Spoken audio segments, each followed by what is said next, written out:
Existe uma ordem militar registrada em textos antigos que não soa como as outras. Não é conquiste a terra, não é expulse os habitantes. É algo mais específico, mais cirúrgico, eliminar completamente certos clãs identificados pelo nome. Refaítas, Anaquitas, os descendentes de Og. A linguagem não é genérica. Deuteronômio lista nomes, territórios, linhagens. Josué recebe coordenadas exatas. Hebron, Debir, Anabe, região montanhosa de Judá e Israel. Se isso fosse apenas retórica de guerra ou propaganda nacional, por que tanto detalhe? Por que nomear os clãs? Por que a insistência no verbo exterminar, quando em outras passagens a linguagem permite convivência ou tributação? E por que, séculos depois, Golias ainda aparece vindo exatamente dessa linhagem? Ou a missão falhou? Ou algo mais complexo estava acontecendo? Se você ficar até o final, você vai entender por que essa operação específica conecta Gênesis 6, números 13, o reino de Og, em Bazã, e um padrão de ameaça que o texto trata como existencial, não territorial, mas genealógica. Se esse tipo de investigação te interessa, onde tentamos separar o que o texto realmente diz do que achamos que ele diz, deixa o like e se inscreve no canal. Isso ajuda o algoritmo a encontrar quem quer ir mais fundo, sem fantasia e sem preguiça intelectual. Hoje vamos responder 3 perguntas diretas. Primeira, o que os textos de Deuteronômio e Josué realmente ordenam sobre esses clãs, palavra por palavra, sem filtro teológico prematuro? Segunda, por que esses grupos específicos eram tratados de forma diferente de outros povos cananeus? O que os textos sugerem como razão explícita ou implícita? Terceira, o que aconteceu depois? Por que Golias aparece séculos mais tarde, vindo da mesma linhagem que deveria ter sido eliminada? E o que isso implica sobre a execução da missão ou sobre a natureza do problema? Vamos abrir 4 perguntas que só serão fechadas lá na frente. Josué cumpriu a ordem? Se sim, de onde veio Golias? Se não, por que a falha foi tão específica? E existe alguma evidência arqueológica ou textual que explique por que esses clãs, e não outros, eram o alvo? Deuteronômio 3 registra a primeira eliminação de um rei gigante, Og de Bazã. O texto não usa linguagem vaga, diz 60 cidades fortificadas, muralhas altas, portões, ferrolhos, além de muitas cidades abertas. Og é descrito como o último dos refaítas. Sua cama, ou sarcófago, dependendo da leitura, media 9 côvados de comprimento por 4 de largura, usando o côvado padrão de aproximadamente 45 centímetros. Isso dá cerca de 4 metros de comprimento. Se for estrutura funerária, é monumental. Se for cama literal, a pessoa precisaria ter estatura proporcional para justificar o mobiliário. O texto não teoriza sobre isso, apenas registra a medida, o material, ferro e a localização, Rabá dos Amonitas. A ordem dada em Israel foi clara: não deixar sobrevivente. Deuteronômio 3, 3, 6. Repete a fórmula: homens, mulheres, crianças. Tudo foi consagrado ao extermínio. O termo hebraico é eren, aniquilação ritual completa. Isso não foi aplicado a todos os cananeus. Outros povos foram subjugados, tributados ou expulsos, mas não exterminados. Gibeonitas enganaram Israel e conseguiram um tratado. Jebuseus permaneceram em Jerusalém por gerações, mas para os refaítas a linguagem é diferente. Por quê? O texto não oferece uma explicação teológica elaborada nesse momento. A razão aparece de forma fragmentada. Em Números 13, os espiões descrevem os anaquitas como Nefilim. Eles dizem: vimos lá os Nefilim, os filhos de Anak, descendentes dos Nefilim. A conexão não é metafórica, é genealógica. Os espiões não dizem que os anaquitas eram fortes como Nefilim. Eles os identificam diretamente. E a reação de Israel foi pânico. Não medo tático, mas terror ontológico. 40 anos de atraso. Uma geração inteira perdida no deserto, porque a maioria recusou-se a entrar. Josué e Caleb foram os únicos que mantiveram a posição. Podemos vencê-los. Agora a pergunta óbvia: se eram apenas povos grandes e fortes, por que a reação foi tão desproporcional? Israel tinha acabado de sair do Egito com um exército organizado, com Moisés, com manifestações teofânicas documentadas. Não eram covardes. Mas algo nos anaquitas gerou uma resposta de fuga. O texto não explica isso diretamente, mas conecta os anaquitas aos Nefilim de Gênesis 6. Se essa conexão for levada a sério pelo texto, e ela é textual, não interpretativa, então a missão de Josué não era apenas conquistar território, era eliminar uma linhagem. A linguagem de Eren não era aplicada às cidades comuns, era aplicada a Jericó, a Ai, a Hazor, e especificamente aos territórios dos Refaítas e Anaquitas. A pergunta permanece: Por que essa linhagem era considerada uma ameaça existencial? Deuteronômio 2 fornece um detalhe que muitos leitores ignoram. Antes de Israel, os refaítas ocupavam vastas regiões. Eles foram expulsos ou destruídos por outros povos, moabitas, amonitas, filisteus. O texto chama os refaítas de Emins, na terra de Moabe, Zamzumins, na terra de Amon. Diferentes nomes, mesma linhagem. E todos foram eliminados antes da chegada de Israel. Isso significa que Israel não foi o único povo a enfrentar e destruir esses clãs. Outros fizeram antes. Por quê? O texto não diz explicitamente, mas a repetição do padrão sugere algo. Esses clãs representavam ameaça suficiente para que múltiplas nações, em épocas diferentes, adotassem a mesma solução: eliminação total. Isso não prova nada sobre sua origem, mas indica que o padrão de resposta era consistente. Se fossem apenas guerreiros grandes, a subjugação seria mais eficiente. Eliminação completa sugere outro tipo de problema. Josué recebe a missão documentada em Josué 11, 21, 22. Naquele tempo, Josué veio e exterminou os anaquitas da região montanhosa. Hebron, Debir, Anabe, toda a região montanhosa de Judá e de Israel. Josué os exterminou totalmente com suas cidades. Nenhum anaquita foi deixado na terra dos filhos de Israel. Somente em Gaza, Gate e Asdod alguns ficaram. Esse último detalhe é crítico. A missão foi cumprida em território israelita. Mas alguns anaquitas sobreviveram em 3 cidades filisteus: Gaza, Gate e Asdod. Gate é a cidade de onde Golias vem séculos depois. Golias é explicitamente identificado em 2 Samuel 21 como descendente dos refaítas. Ele tinha 4 irmãos, todos gigantes, todos de Gate. Isso significa que a linhagem não foi totalmente eliminada. Ela sobreviveu exatamente onde Josué não tinha jurisdição, território filisteu. A pergunta agora muda de tom. Josué falhou? Não. Ele cumpriu a ordem dentro do território de Israel.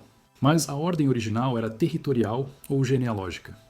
Se o problema era a linhagem, e o texto de Números 13 conecta os anaquitas aos Nefilim, então a sobrevivência de Gate era uma falha estratégica. Se o problema era apenas territorial, então Josué cumpriu perfeitamente. Mas então por que Davi, séculos depois, ainda está lutando contra gigantes da mesma linhagem? 1 Crônicas 20 lista 4 irmãos de Golias, todos mortos por guerreiros de Davi, todos de Gate, todos refaítas. O texto não trata isso como anomalia, trata como continuidade. A linhagem continuou, e continuou sendo uma ameaça específica, não genérica. O que torna isso ainda mais interessante é que o texto não romantiza a missão. Não apresenta Josué como herói trágico lutando contra forças sobrenaturais. Apresenta uma operação militar documentada com objetivos claros e resultados parciais. Hebron foi tomada. Debir foi tomada. Anabe foi limpa. Mas Gate permaneceu fora de alcance. E do ponto de vista narrativo, isso cria um gancho para os livros de Samuel. A ameaça não foi totalmente resolvida. Ela reaparece em Davi. E se você seguir a cronologia, Golias não é apresentado como surpresa. Ele é apresentado como o que sobrou. Isso sugere que o texto está operando com uma lógica interna consistente. A missão de Josué era eliminar os Nefilim refaítas anaquitas. Ela foi cumprida onde era possível, mas a linhagem sobreviveu onde Israel não tinha controle. E essa sobrevivência gerou conflito geracional. Agora vamos para a arqueologia. Bazã, o reino de Og, tem evidências físicas que merecem atenção. A região é conhecida por estruturas megalíticas chamadas dolmens, grandes lajes de pedra formando câmaras, milhares delas, algumas pesando dezenas de toneladas. Não há consenso sobre quem as construiu ou quando. Estimativas variam do Neolítico à Idade do Bronze, mas a concentração em Bazã é notável. E o texto bíblico associa Bazã especificamente a Og e aos refaítas. Isso não prova que os dolmens foram construídos por gigantes, mas estabelece que a região tinha reputação de linhagem de estatura excepcional e construção megalítica. A arqueologia convencional atribui os dolmens a práticas funerárias de sociedades neolíticas. Não há problema com essa leitura. Mas ela não explica por que a tradição textual conecta Bazã, Og, refaítas e estruturas monumentais de forma tão persistente. Outro detalhe. A cama de Og foi preservada em Rabá dos Amonitas. O texto diz que ela ainda estava lá quando Deuteronômio foi escrito. Por que preservar esse objeto? Se fosse apenas mobiliário de um rei derrotado, não teria valor memorial. Mas se fosse evidência física de algo excepcional, estatura, linhagem, capacidade tecnológica, então faria sentido preservá-la. O problema é que não temos a estrutura hoje. Não sabemos se era cama, sarcófago ou outro tipo de monumento.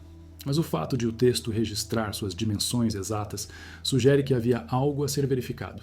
Não era alegoria, era objeto mensurável. A interpretação literal enfrenta um problema. Como uma população de estatura excepcional se sustenta? Indivíduos isolados com gigantismo existem, mas uma linhagem inteira requer explicação biológica.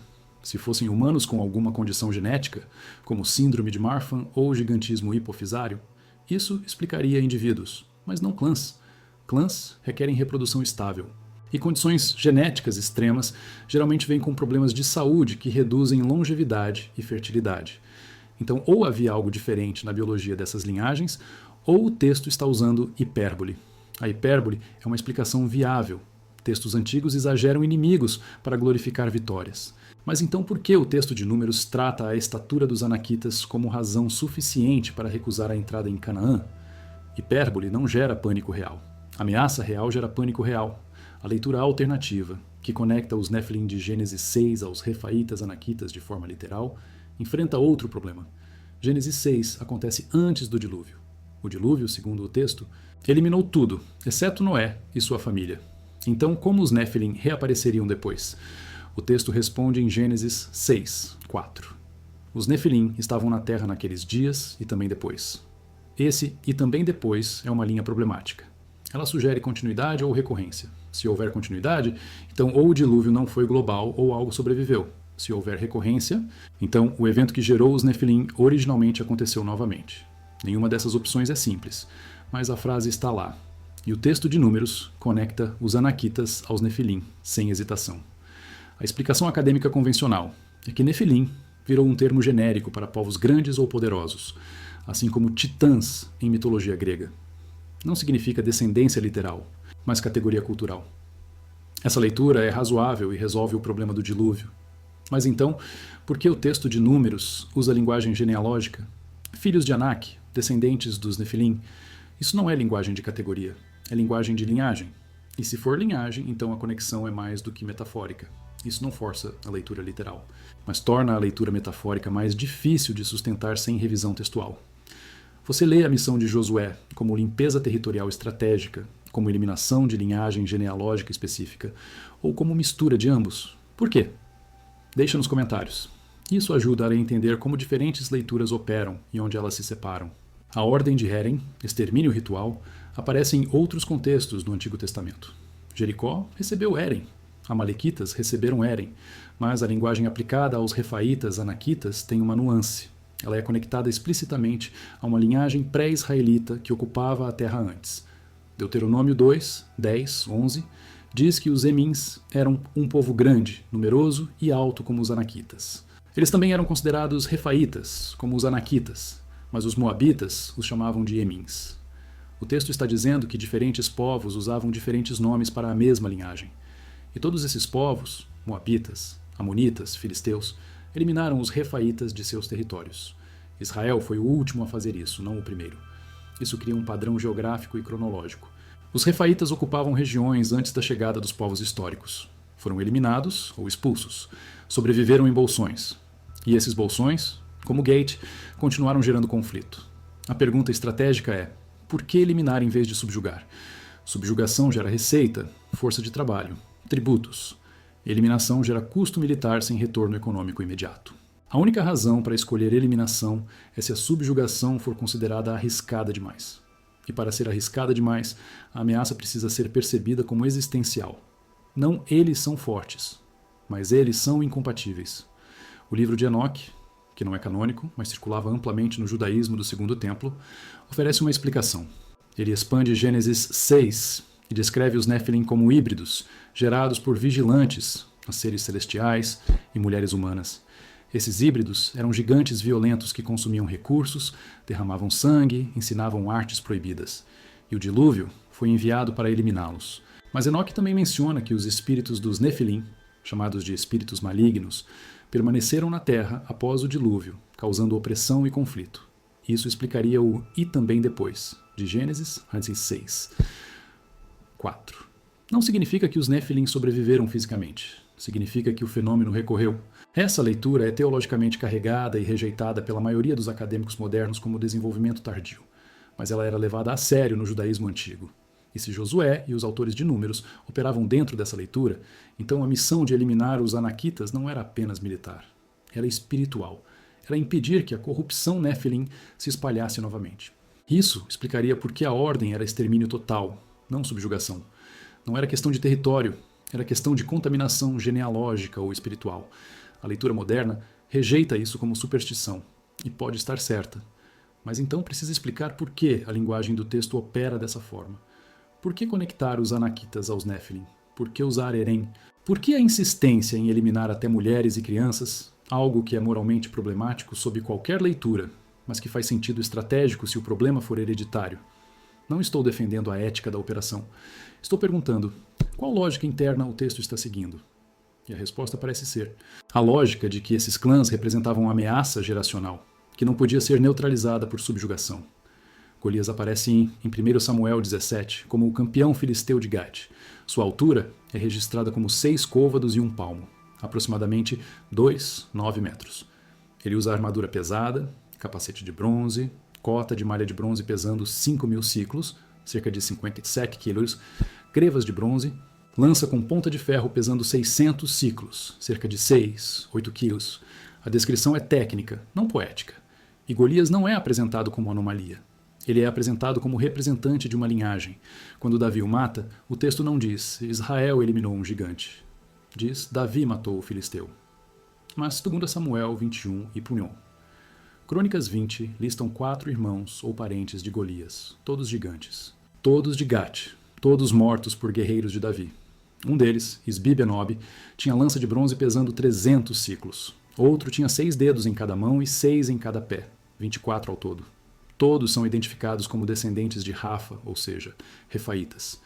Isso confirma o que Josué 11:22 já tinha dito. Alguns anaquitas ficaram em Gate, e eles continuaram lá por séculos, e continuaram sendo uma ameaça específica. Davi não lutou contra gigantes em todas as cidades filisteus. Apenas em Gate. Por quê? Porque Gate era o reduto que Josué não limpou, e a linhagem sobreviveu lá. Isso significa que a missão de Josué teve sucesso parcial. Ela eliminou os refaítas anaquitas do território israelita, mas não eliminou a linhagem. E a linhagem continuou gerando conflito até Davi. A arqueologia de Gate, Tel es-Safi, mostra a ocupação desde o Calcolítico até o período persa. Escavações encontraram muralhas massivas, portões monumentais e evidências de população grande e organizada. Não há evidências arqueológicas diretas de gigantes, mas há evidências de que Gate era um centro de poder filisteu importante. E o texto bíblico conecta Gate especificamente à linhagem refaíta. Essa conexão é textual, não arqueológica, mas é persistente. Não é mencionada uma vez e esquecida. É reforçada em Josué, Samuel, Crônicas, 3 livros diferentes, contextos diferentes, mas a mesma associação, Gate e refaítas. A explicação mais simples é que Gate tinha população de estatura acima da média, possivelmente devido a fatores genéticos ou dietéticos locais. Isso não requer intervenção sobrenatural. Mas então por que o texto trata essa população como continuação dos Néfilim refaítas anaquitas? Por que a linguagem genealógica? A resposta pode ser que o texto está operando dentro de uma cosmologia onde linhagem importa mais do que biologia moderna.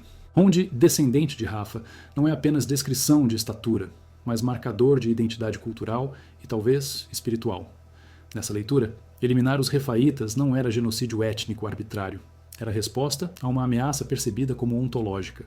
Isso não justifica a ética da operação sob padrões modernos, mas explica a lógica interna do texto. E a lógica é consistente.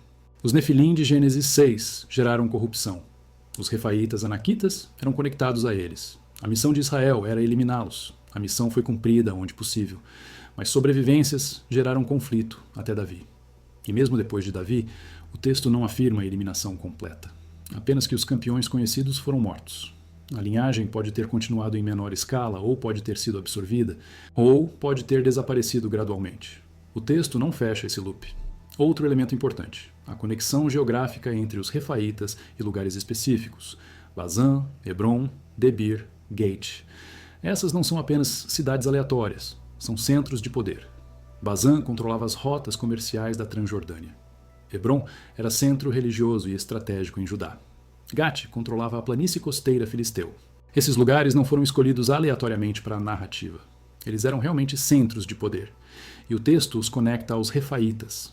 Isso sugere que os refaítas não eram nômades marginais. Eram elites locais. Controlavam território, recursos, comércio. E a missão de Israel era deslocar essas elites. Se essa leitura estiver certa, então a missão de Josué não era apenas religiosa. Era geopolítica. Eliminar os refaítas era eliminar as elites que controlavam os centros de poder em Canaã. E isso tornaria a conquista de Israel não apenas invasão territorial, mas revolução social. Deslocar uma aristocracia antiga e estabelecer uma nova ordem. Nessa leitura, a linguagem de gigantes e nefilim seria a propaganda. Deslegitimar a aristocracia local pintando-a como ilegítima ou corrompida. Não são humanos normais. São descendentes de nefilim. Portanto, podem ser eliminados sem culpa moral.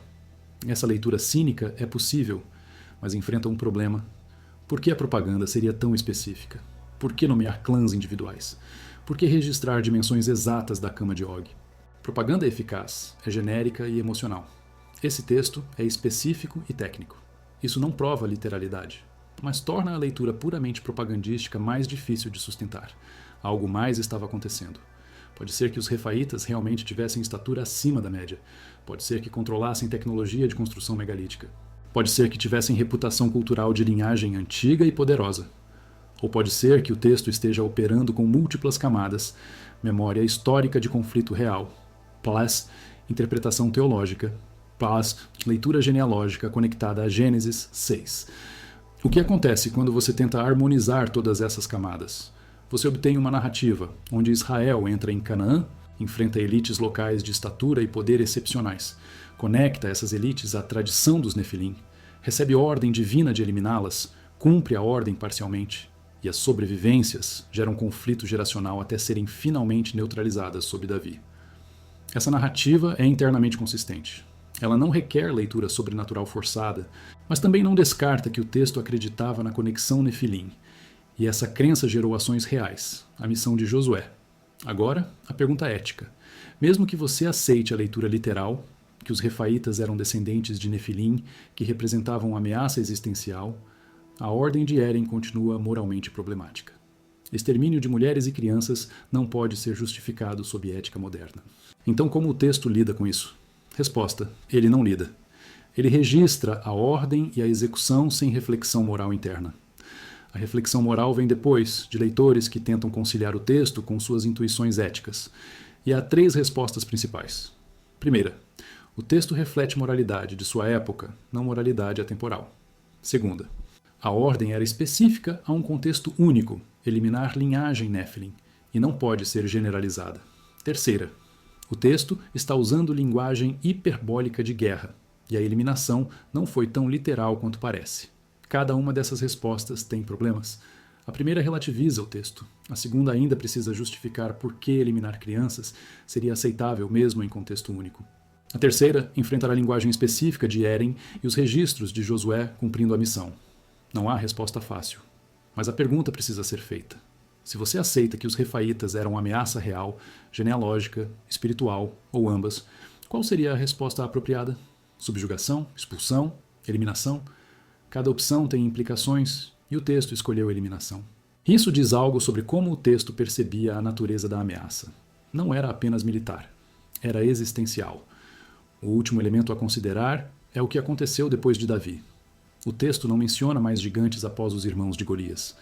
Isso sugere que a eliminação foi completa? Ou apenas que eles deixaram de ser ameaça significativa? Não sabemos. Mas sabemos que a Palestina histórica não tem registros posteriores de populações de estatura excepcional. Os filisteus foram gradualmente absorvidos ou eliminados por outras potências. Gate foi destruída por Hazael da Síria no século 8 a.C. Se havia refaítas remanescentes, eles desapareceram da narrativa histórica.